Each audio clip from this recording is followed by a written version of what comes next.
दोस्तों, मैं विनय दुबे मुंबई से। गुजरात में भारतीय जनता पार्टी की बम्पर जीत हुई है। ये ठीक ऐसे ही है जैसे दिल्ली में आम आदमी पार्टी की जीत होना। इस दोनों ही जीत के पीछे केवल एक साधारण सा कारण है, लेकिन जिसे आप और मैं नज़रअंदाज कर जाते हैं। आज मैं सुबह से देख रहा हूँ बहुत बड़े बड़े पत्रकारों उनके विश्लेषण में भी ये बात कहीं ना कहीं गुम सी दिखी हुई है। ये पार्टी के चुनाव जीतने के लिए सबसे महत्वपूर्ण पैमाना होता है, लेकिन लोग इसे नज़रअंदाज कर देते हैं। मैं आज आपको दिखाना चाहूँगा वो तथ्य जिसके आधार पर आप तय कर सकते हैं कि किस राज्य में कौन सी पार्टी जीत रही है। हमें ऐसा लगता है कि अरविंद केजरीवाल, राहुल गांधी या नरेंद्र मोदी की सभा के बाद मौसम बदल जाते हैं, मतदाता का विचार बदल जाता है। ये फैक्टर है, लेकिन केवल 1%। जो ग्राउंड पे सबसे ज़्यादा महत्वपूर्ण फैक्टर होता है वो है किसी पार्टी के लिए उसका संगठन। मैं ये बातें आज आपको इसलिए कह रहा हूँ क्योंकि बहुत से चुनाव को मैंने बहुत करीब से देखा है, और ये जो एक पैरामीटर है, एक जो पैमाना है, वो लगभग पार्टियाँ नज़रअंदाज कर जाती हैं। मैं आज बात करके आपको समझाना चाहूँगा, कुछ तथ्य आपको दिखाना चाहूँगा, जिससे आपको समझ में आ जाएगा कि भारतीय जनता पार्टी लगभग हर चुनाव कैसे जीत लेती है।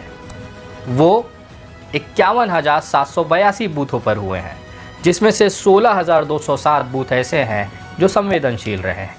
ये पूरा गणित इन 51,782 के आसपास घूमता है।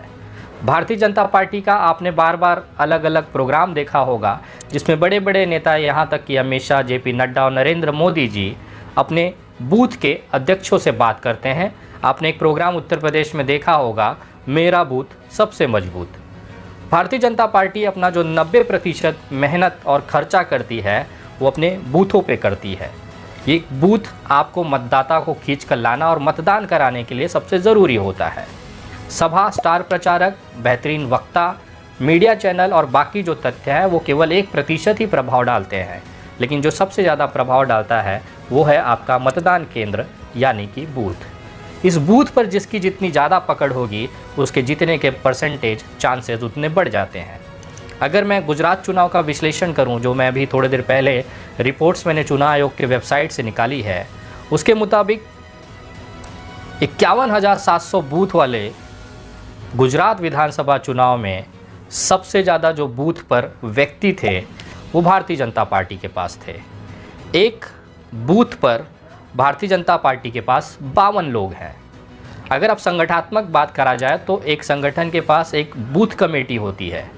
भारतीय जनता पार्टी ने एक बूथ पर 2 कमेटियां बनाई हुई हैं, जिसमें एक बूथ पर 25 कार्यकर्ता होते हैं।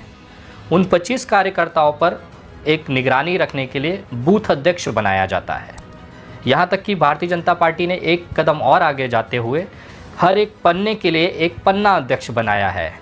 जैसे बूथ अध्यक्षों की लिस्ट होती है 25, तो मेरे अंदाज के हिसाब से, अनुभव के हिसाब से, उसमें 3 के आसपास पन्ना अध्यक्ष होंगे। एक पन्ने पर 10 कार्यकर्ता होते हैं, जिसे आप बूथ के कार्यकर्ता समझते हैं। उन कार्यकर्ताओं को देखने के लिए एक इंसान होता है और उस तमाम बूथ को निगरानी करने के लिए एक बूथ अध्यक्ष बनाया जाता है। इस तरह से अगर हम 2 पन्नों का 2 अलग अलग संगठन बूथ लेवल का तैयार करें तो भारतीय जनता पार्टी के पास 25 और 25 ऐसे 50 बूथ लेवल पर कार्यकर्ता हैं। इसको निगरानी करने के लिए 2 बूथ अध्यक्ष, यानी कि 52 का आंकड़ा अगर आप लमसम पकड़ें एक बूथ पर, तो ये दिखाता है कि भारतीय जनता पार्टी 52 कार्यकर्ताओं को नियुक्त कर चुकी है यहाँ आज 2022 के समय गुजरात के विधानसभा चुनाव में। ये जो 52 टोटल जो कार्यकर्ता है, जिसे आप बूथ के कार्यकर्ता कहते हैं, ये जाके घरों से मतदाताओं को खींच के लाते हैं और चुनाव लड़वाते हैं। इनका कार्य केवल अपने लोकल वार्ड के अंदर, एक वार्ड के अंदर 1400-1500 मतदाता होते हैं। इस वार्ड के अंदर, एक बूथ के अंदर, एक मशीन के ऊपर इस तरह के मतदाताओं को खींच के लाकर मतदान कराना, अगर आपके पास लोग ज़्यादा हैं तो आपको मतदान पड़ने की जो चांसेस हैं वो बढ़ जाते हैं। अगर मैं बात करूं कांग्रेस की, तो कांग्रेस के पास एक बूथ पर केवल 10 लोगों का टीम है। यही आम आदमी पार्टी का जो आंकड़ा है वो 5 के नीचे है, और जो ओवैसी की पार्टी AIMM है वो बहुत ही दयनीय हालत में है संगठन के मामले में। केवल 1 का एवरेज एक बूथ पर इनका बन रहा है। अगर एक बूथ पर 52 के हिसाब से कैलकुलेट किया जाए तो भारतीय जनता पार्टी के पास 26,92,664 बूथ कार्यकर्ता केवल गुजरात के अंदर हैं।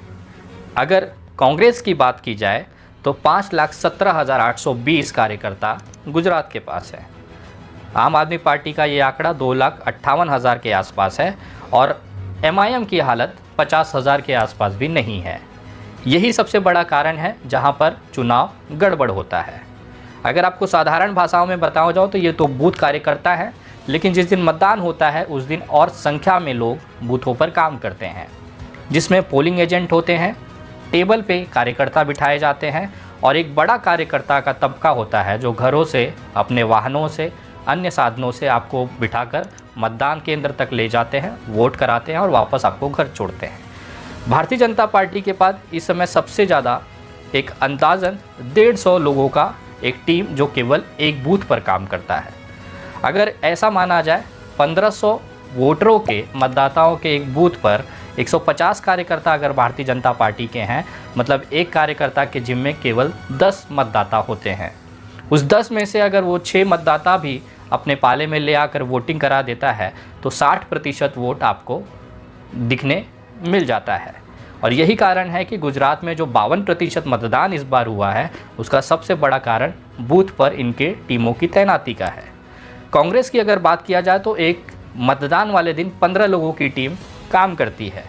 इसका मतलब 100 वोटर पर एक कांग्रेस का कार्यकर्ता है। इसमें बहुत तकलीफ़ बढ़ जाती है 100 वोटरों को पहुंचना सुबह 7 बजे से लेके शाम को 5 बजे तक और उनको वोट कन्वर्ट कराना। तो कांग्रेस की जो हालत आज 29-30% पर है, 23-24% पर है, वो इसी कारण से है। उसके बाद आम आदमी पार्टी का हालत और भी बुरा है। जिस तरह से मीडिया चैनल और सोशल मीडिया पर ये चुनाव लड़ा गया, वास्तविकता में एक बूथ पर 5 लोगों की भी टीम आम आदमी के पास नहीं थी। 5 लोगों का मतलब होता है 1500 वाले मतदाता क्षेत्र में 300 मतदाता पे एक आम आदमी पार्टी का कार्यकर्ता। 300 लोगों को आपको एक कार्यकर्ता संभाल रहा है। ये रेशो जो है बहुत ही दयनीय हालत की है। उसके बाद MIM का हालत तो ये है कि 1500 बूथ पर 1 या 2 कार्यकर्ता उनके कार्यरत रहते हैं, जो 700 के आसपास का एवरेज आप पकड़िए कि एक इंसान के जिम्मे 700 मतदाता होते हैं। वो आपको वोट कन्वर्ट कराना और बूथ को मैनेज करना, ये दोनों चीज़ें संभालता है।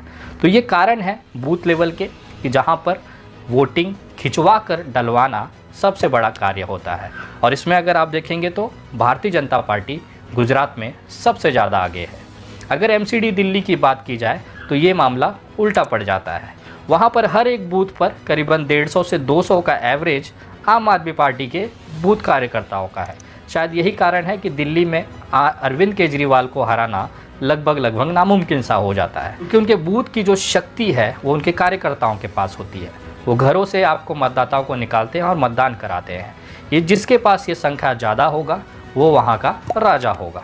एक बहुत ही साधारण सा टेक्निक है जिसे लगभग हर पार्टियाँ जानती है लेकिन नज़रअंदाज कर देती हैं। दूसरा जो सबसे बड़ा फैक्टर ये था कि आपको चुनाव में किस लेवल पर लड़ रहे हैं। नॉर्मली कुछ लोग होते हैं जो केवल चुनाव लड़ने के लिए लड़ते हैं, लेकिन एक तबका ऐसा होता है जो चुनाव जीतने के लिए लड़ता है। उसके लिए आपको मेहनत करता हुआ दिखेगा। कांग्रेस पार्टी के जिस तरह से जो केंद्रीय नेतृत्व है, सबसे ऊपर का नेतृत्व है, वो निष्क्रिय दिखा, संवेदनशील दिखा। न सोनिया गांधी, न राहुल गांधी, न कोई बड़ा नेता गुजरात की तरफ रुख किया। उनका पूरा ध्यान अपने भारत जोड़ो यात्रा पे था। इससे जनता को एक मैसेज गया कि कांग्रेस जो है वो पहले ही मैदान छोड़ चुकी है।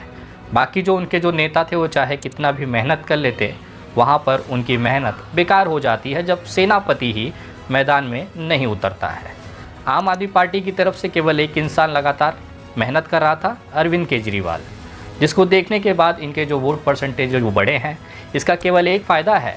भले ही आम आदमी पार्टी गुजरात चुनाव में कुछ बेहतर नहीं कर पाई है, लेकिन उनको वोट परसेंटेज के हिसाब से अब एक राष्ट्रीय पार्टी का दर्जा मिल जाएगा, जो इस देश में केवल 6 हैं। 7वीं जो पार्टी बनेगी वो आम आदमी पार्टी एक राष्ट्रीय पार्टी के तौर पर नामांकित हो सकती है। कांग्रेस की दयनीय हालत, आम आदमी पार्टी की मेहनत, कहीं ना कहीं ये जो आपस में वोटों का बंटवारा हुआ है, क्योंकि 2017 का अगर विधानसभा चुनाव देखा जाए तो कांग्रेस के पास 40% का वोट शेयर था, लेकिन अब ये वोट शेयर 2 पार्टियों में बढ़ चुका है, आम आदमी पार्टी और कांग्रेस। कांग्रेस की निष्क्रियता और असंवेदनशीलता की जो कारण है उसका फ़ायदा आम आदमी पार्टी को वोट कन्वर्शन में मिला है। लेकिन इन दोनों की लड़ाई में भारतीय जनता पार्टी का वोट शेयर बढ़ चुका है, क्योंकि गुजरात में भारतीय जनता पार्टी के कार्यकर्ताओं ने लोगों को ये महसूस कराया कि कांग्रेस भी नहीं जीत रही है, आम आदमी पार्टी भी नहीं जीत रही है, तो जो जीत रही है उसे अपना वोट दीजिए, अपना वोट खराब मत कीजिए। नॉर्मली ये जो कहानी है हर विधानसभा क्षेत्रों में लागू होती है। दिल्ली के एमसीडी में भी यही हालात दिखाए गए कि दिल्ली के अंदर केवल आम आदमी पार्टी का ही कार्यकर्ता जगह जगह चप्पे चप्पे बनाए गए हैं, उनके बूथ्स हैं, उनके लोग एक्टिव हैं। यही कारण था कि दिल्ली में अरविंद केजरीवाल की शानदार जीत एमसीडी में हो पाई है। इसके अलावा जिस भी पार्टी के पास अपना बूथ लेवल का संगठन होगा उसी के लिए ये जीतना बहुत बड़ा आसान हो जाता है। आम आदमी पार्टी और ख़ास तौर पर एआईएमआईएम के लोगों को मैं कहना चाहता हूँ कि सोशल मीडिया पर लड़ाई लड़ने से बेहतर है अपने ज़मीनी स्तर पर बूथ लेवल पर कार्यकर्ताओं को खड़ा करना। भले ही आप किसी भी जात धर्म वैचारिक मुद्दे पर लड़ते हों, लेकिन जब तक आपके पास संगठन और मजबूत संगठन नहीं होगा तब तक आप कोई भी चुनाव न जीत पाएंगे न उसे ठीक से लड़ पाएंगे। आज से कुछ साल पहले कांग्रेस 125 साल पुरानी पार्टी लगातार 70 सालों तक सत्ता में इसीलिए काबिज रह पाई, लड़ पाई, बैठ पाई क्योंकि उनके पास एक मजबूत बूथ लेवल का संगठन था। धीरे धीरे ये जो बूथ लेवल का संगठन कांग्रेस का था वो शिफ्ट होकर अब भारतीय जनता पार्टी के पास है। और भारतीय जनता पार्टी के साथ एक बेनिफिट ये भी है कि इनके पास बहुत सारे ऐसे अलग संगठन हैं। भारतीय जनता पार्टी की अपनी खुद की टीम है, इसके अलावा आरएसएस, वीएचपी, विश्व हिंदू परिषद, बजरंग दल और अन्य ऐसे छोटे संगठन हैं जो चुनाव के समय में भारतीय जनता पार्टी को सपोर्ट करके मतदाताओं को वोटिंग के टाइम कन्वर्ट करते हैं। तो ये कुछ तथ्य है जिसे लगभग हर यूट्यूबर, हर पत्रकार ने अवॉइड करना चाहा, लेकिन असली जीत का कारण लगभग यही पैमाना होता है। जिन्होंने भी चुनाव को बहुत करीब से देखा है वो मेरी बातों से सहमत हो सकते हैं। ख़ास तौर पर ओवैसी जी के लिए मैं एक संदेश करना चाहूँगा, बोलना चाहूँगा उनके कार्यकर्ताओं को कि सोशल मीडिया पर एक दूसरे को आरोपित करके, गाली गलौज करके सोशल मीडिया पर अपनी ताकत दिखाने से बेहतर है कि ज़मीनी स्तर पर आप अपना संगठन मजबूत करिए। भले इसके लिए अगला 10 साल जाएगा, लेकिन एक दौर ऐसा आएगा जब एमआईएम को भी लोग गंभीरता से लेकर चुनाव में उन्हें सीटें जिताएंगे। जिस हालत में आज से 10 साल पहले आम आदमी पार्टी थी, आज उसी हालत में एआईएमआईएम है। हो सकता है जिस तरह से आज 3 राज्यों में अपना एक बड़ा वोट शेयर लेके आम आदमी पार्टी उभरी है, एक समय में भी एमआईएम के कार्यकर्ताओं की मेहनत की वजह से एमआईएम भी देश में एक राष्ट्रीय पार्टी तक पहुंच सकती है। लेकिन उसके लिए ज़मीनी स्तर पर आपको मेहनत करने की ज़रूरत है। ओवैसी साहब, बाकी जो इनके स्टार प्रचारक हैं, वो कब तक आप लोगों को मंचों पर एक खूबसूरत भावनात्मक बातें कर रुझाते होंगे, लेकिन वो बातें केवल उस स्टेज, उस मैदान तक रह जाती है, वोट में कन्वर्ट नहीं हो पाती। और वोट में ना कन्वर्ट होने का सबसे बड़ा कारण है कि एमआईएम के पास आज के तारीख में कोई भी कार्यकर्ता बेस नहीं है। ये रिपोर्ट आपको कैसी लगी इसके बारे में कमेंट करके ज़रूर बताएं। वीडियो को शेयर करें और वापस मिलेंगे अगले किसी ऐसे ही ज्वलंत मुद्दे पर। तब तक के लिए